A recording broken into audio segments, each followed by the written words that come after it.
Saudi Arabia and Israel having secret talks, Saudi Arabia planning to enter into Abraham Accords, and how these are connected with end-time biblical prophecy coming up.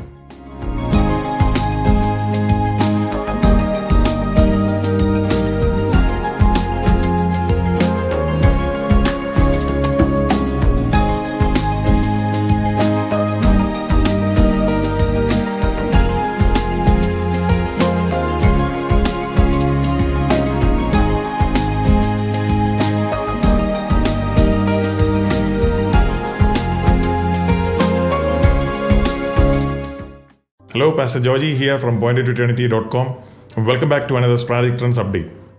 So we need to share with you another development that is very much related to the group that is mentioned in Ezekiel chapter 38. A passive group, which means the group will take a passive stance when the forces of Gog and Magog invade Israel. And one of those nations will be Saudi Arabia. I'll come to that later, so watch till the end. Now, Saudi Arabia and Israel are having secret talks mediated by the US. Saudi Arabia moves toward eventual ties with Israel.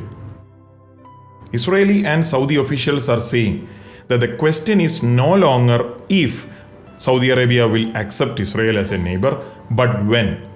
Saudi Arabia is considered as the leader of the Islamic world, acting as the overseer of Islam's holiest sites, Mecca and Medina.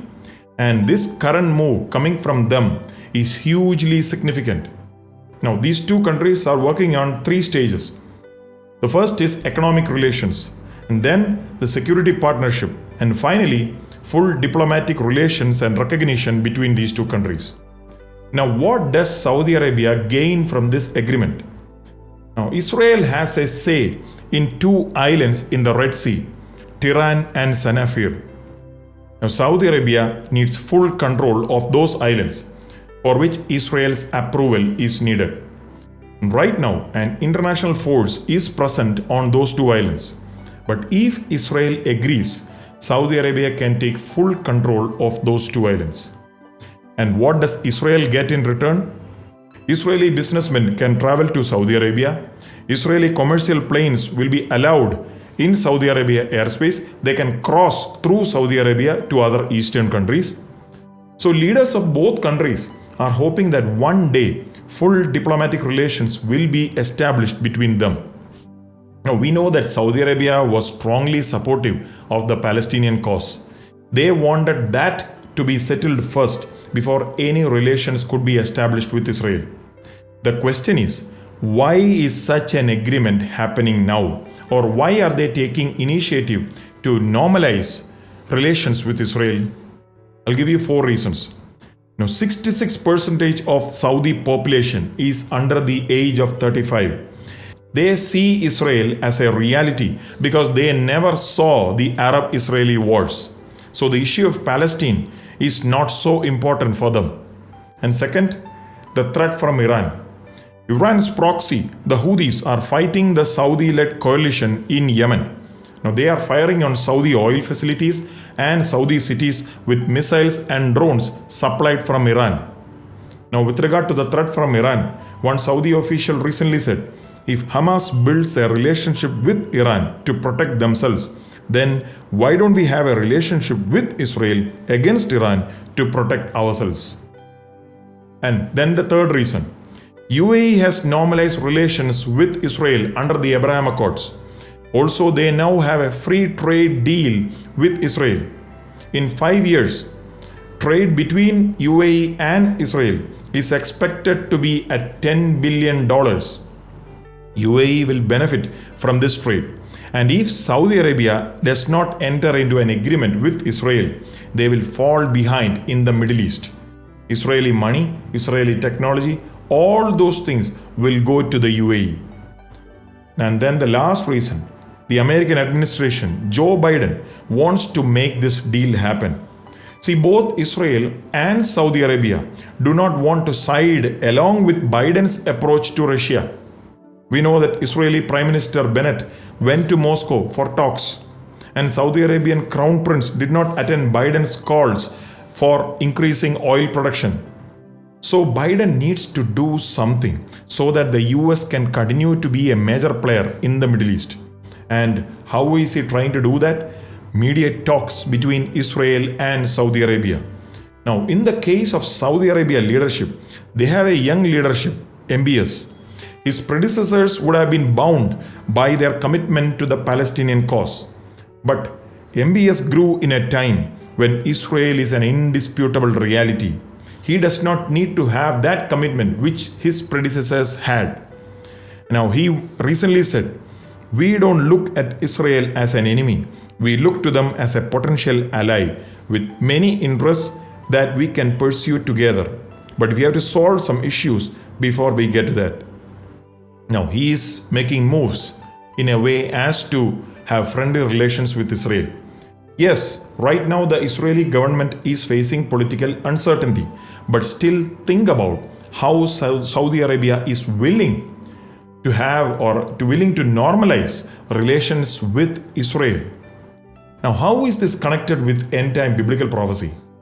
As I said in the beginning, Saudi Arabia is part of those nations who will be passive when the forces of Gog Magog invade Israel. Now, there are some Arab nations that will not be part of the Russian-led coalition coming against Israel in that Gog Magog invasion of Ezekiel 38. And Saudi Arabia, as we know, is part of the GCC. The GCC nations are part of the biblical Sheba and Dedan, whom we read about in the 38th chapter of Ezekiel. Iran and its proxies, as we all know, want Israel wiped off the face of the earth. And many would have imagined that the GCC countries also would have wanted the same thing, that is, wiping Israel off the face of the earth. But it's not so. Because they are not part, the GCC are not part of the Russian Confederation which will come against Israel. They are part of that Sheba and Dedan, who along with the merchants of Tarshish and all their young lands, specifically UK and the USA and all those allies, who will ask the leader of that coalition group coming in that invasion against Israel. We read about that in Ezekiel 38 verse 13. "Have you come to take plunder? Have you gathered your army to take booty, to carry away silver and gold, to take away livestock and goods, to take great plunder?" See, that's about economic benefits, financial gain.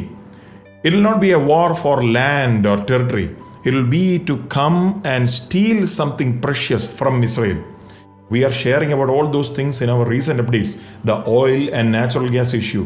So I would want you to check those out if you missed them. And kindly subscribe also and press the notification bell so that you'll be alerted whenever new videos are posted. So to find out how Sheba and Dedan are the modern nations of GCC, we have done another video on our channel, Saudi Arabia joining Abraham Accords. The link will be given in the description below. So if you see that, you will be able to understand better how the Sheba and Dedan, those areas are currently the GCC nations. And when that Ezekiel 38 Gog Magog invasion happens, as we read before, America, UK or these nations of Sheba, Dedan will not be able to do anything militarily.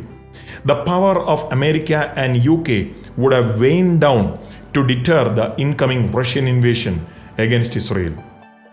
But it won't go well for those incoming forces. God Almighty will intervene. He will destroy those incoming forces and He will save His people Israel.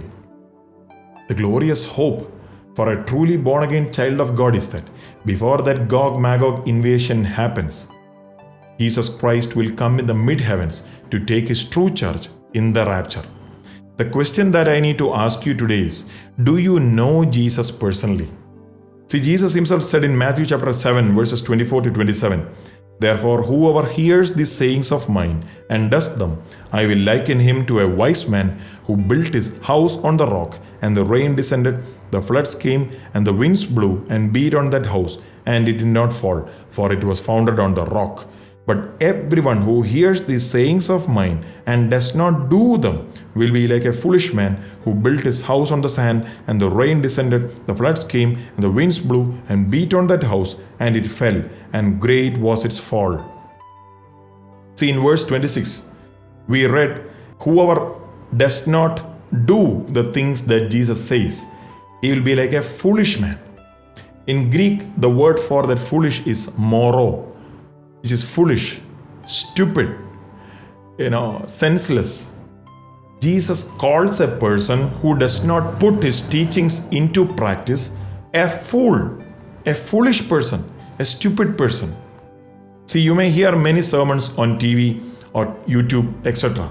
But if you don't have a personal living relationship with Jesus, by making Jesus as the Lord of your life, and if you are not obeying the commandments of Jesus on a daily basis, the sad thing is that you won't be taken in the rapture when Jesus comes in the mid-heavens.